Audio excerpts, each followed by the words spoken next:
મિત્રો સવારનો ટાઈમ હતો ને આપણે પહોંચી ગયા હતા ગ્રાઉન્ડની અંદર. આજે લાલોભાઈ નહોતા તો અમારા કેપ્ટન હતા વિક્રમભાઈ.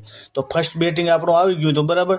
તો યોગેશભાઈ ને હિતેશ રાયકા બંને ચડી ગયા. તો પછી હિતેશભાઈ તરત જ આઉટ થઈ ગયા એટલે આપણું આવવાનું હતું મિત્રો બેટિંગ. તો આપણે બેટ લઈને તૈયાર જ હતા બરાબર. ફર્સ્ટ પહેલે બોલે જ ચોકો મારી દીધો અને સેલિબ્રેશન મિત્રો કરતા હતા આપણે, કેમકે ફર્સ્ટ પહેલાં જ બોલે ચોકો માર્યો કે સુપર હિટ.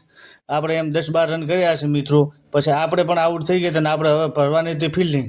તો આપણી ટીમે 60 રન કર્યા હતા, સામેની ટીમની 61 રન કરવાના હતા. તો આજે મેચ મિત્રો આપણે જીતી ગયા હતા. હવે જવાનું હતું ઘર તરફ. તો બાઇકની રાહ જોતા હતા, બાઇક હતા ઓછા એટલે મુસ્તુફા તો રોહિતભાઈ ભેગો બેસી ગયો અને આપણે હવે મિત્રો ચાલીને જવાનું હતું બરાબર. નરેશભાઈ સાહેબ ડૉક્ટર ને યોગેશભાઈ ને આપણે રોહિતભાઈ બધાએ સત્યારે બાઇક લઈને આપણે હવે જવાનું હતું ચાલીને. તો હું અરમાન ને ઇમરાન ત્રણે ચાલતા થયા. હવે જવાનું છે આપણે દુકાને. તો આપણે સીધા પહોંચી ગયા ગોડાઉનની અંદર.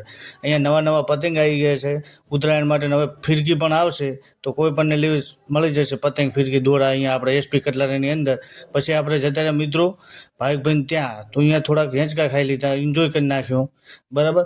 એ પૂરું થઈ ગયું એટલે આપણને લાગી હતી ભૂખ એટલે આપણે જતા રહ્યા ડાયરેક્ટ જિગ્નેશભાઈને ત્યાં. તો નાસ્તાનો સુપર હિટ બનાવે આપણે જિગ્નેશભાઈ. દાબેલી મળે છે ત્યાં, પછી વડાપાઉં, ખમણ, બીજા પણ ઘણી આઈટમો મળે છે. કોઈ પણને નાસ્તો કરવો હતો તો જલ્દી એકવાર અવશ્ય મુલાકાત જિગ્નેશભાઈની લેવી.